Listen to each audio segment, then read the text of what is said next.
Good evening, welcome to the DBS Sport. We begin tonight with news in boxing. The 2017 Caribbean Development Boxing Championships got underway on Wednesday, 13th December 2017 at the Bosejo Indoor Facility. President of the St. Lucia Olympic Committee, Fortuna Belrose, addressed the gathering and declared the tournament open. Of course, on behalf of the government of St. Lucia, let me welcome all of you here to our island. Like David said, I trust that you will probably find some time during your schedule to take in some of the beauty of our country. Having said that though, I know boxing is a developing sport, and as we look through the brochure that was given to us, we've been able to read the challenges that the boxing fraternity of our region has had over the last few years. And we really want to thank the administrators in the various countries for the efforts you are making to provide young people and citizens in your country the opportunity to participate in boxing. So on behalf of the government, we want to say well done to the team boxing, the boxers in St. Lucia and the association for the work that they're doing.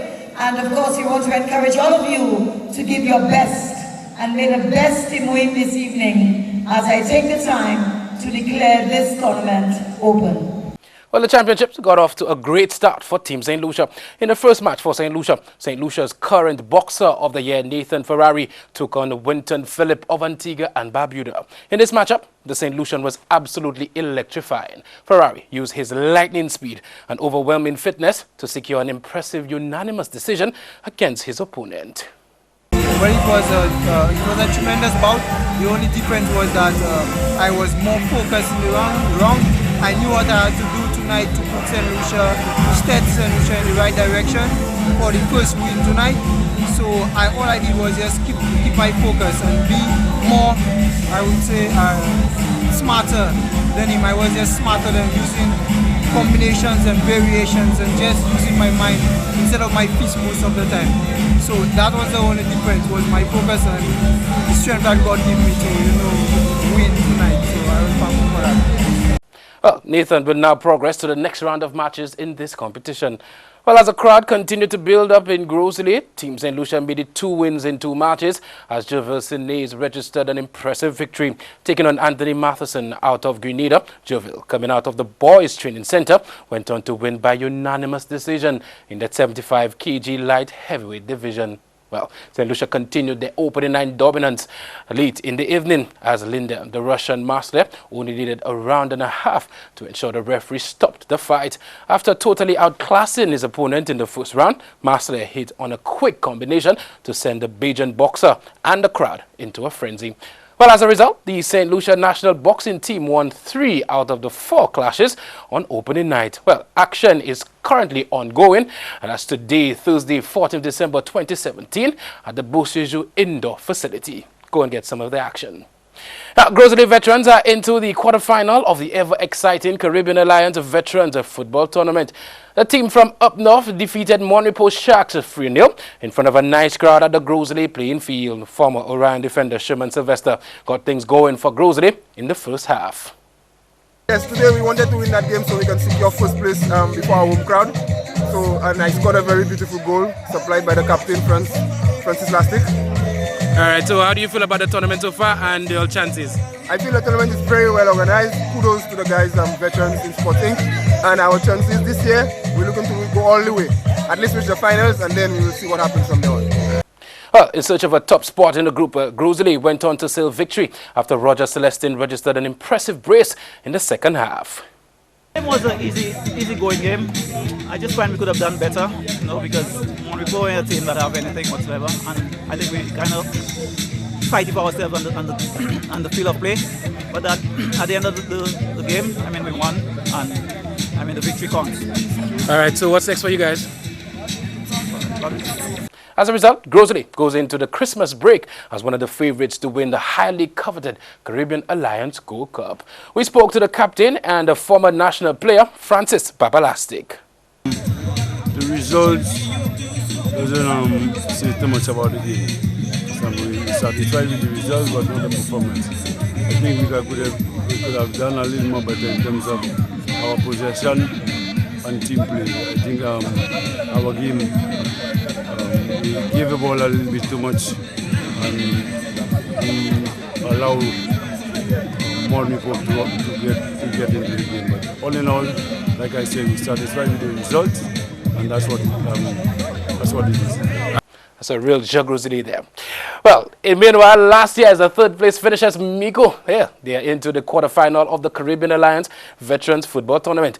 Miko came back to gain a point in their clash against the Flow Lancers FC on Tuesday night.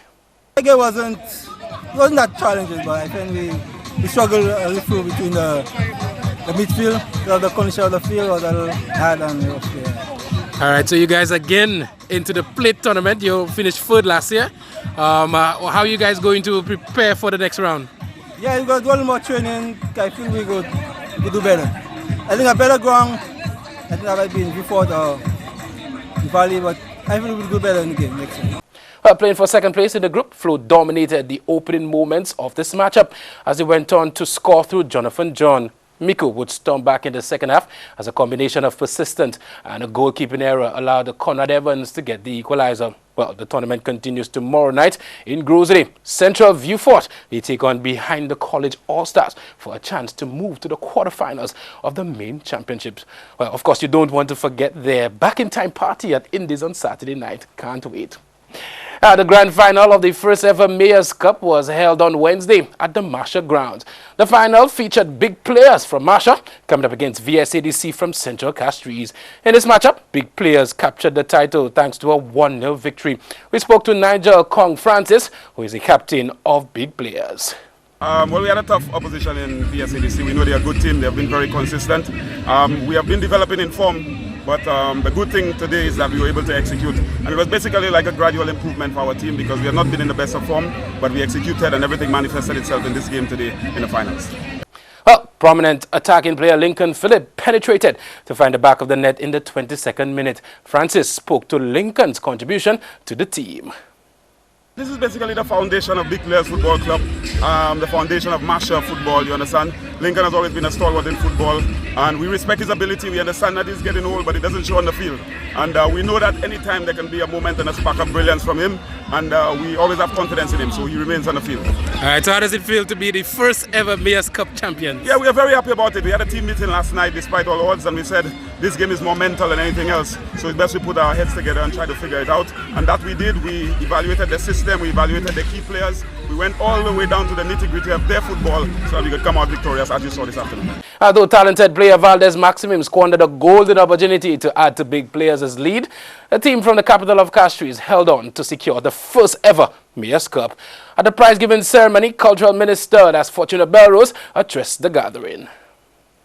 I really want to commend the mayor and his team for making this happen. This is the kind of initiative that the government of St. Lucia is hoping will continue in our communities, where our leaders get involved in community, where they provide the support to the community to continue to build on the cohesion and build on the peace among us as citizens in our country. We really want to commend the football organizers, Mr. Michael Pierre, and of course, I know Mr. Hall have been working feverishly to deliver this tournament, and we want to say thanks to them. But hats off, of course, goes to the team winning the championship.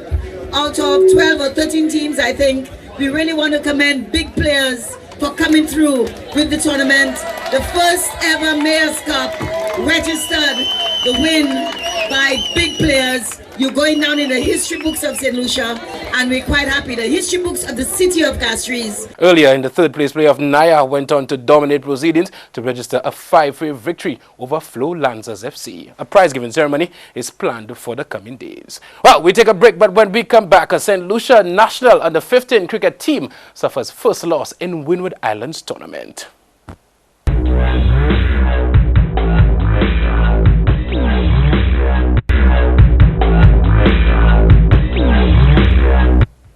Welcome back. Action continued on Wednesday in the Windward Islands under-15 cricket competition in St. Vincent and the Grenadines. Defending champion St. Lucia went down to host St. Vincent and the Grenadines in this matchup. Batting first, St. Vincent and the Grenadines, they were bowled out for only 127. Marion Brown top scored with 28. Royce Paul, he took 3 for 6, while Amari Venner took 1 for 16 for St. Lucia. Now, in the low scoring affair, St. Lucia was bowled out for only 112. Sad. Amari Venner top scored with 26, while Noel Leo got to 19. St. Lucia, they lost by 15 runs. This means that every team in this competition has registered a defeat so far this year. So, we're still in with a chance. Now, meanwhile, West Indies, they've fallen to a new low in the ICC Test rankings following their 2-0 series defeat to New Zealand.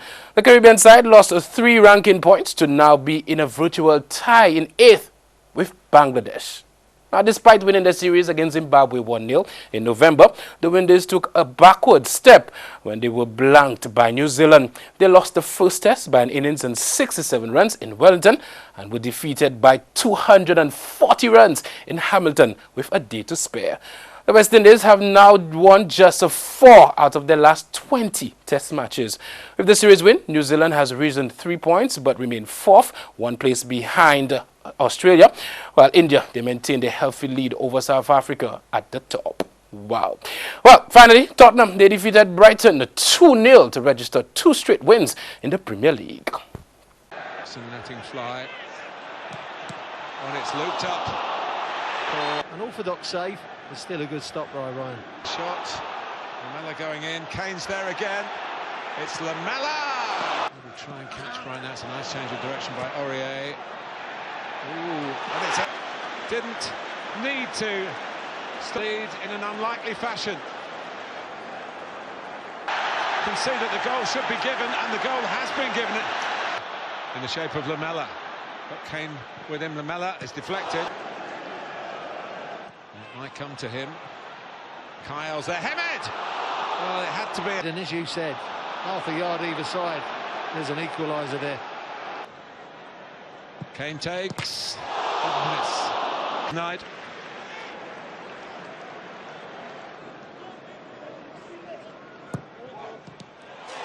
Up for Tottenham, they've had to wait, but as in the gear tonight, are in the bag. Is the man that got the touch. Another matches played, Leicester City defeated Southampton 4-1. Manchester United defeated Bournemouth 1-0, while Everton defeated Newcastle 1-0. As sport, the DBS News continues after the break.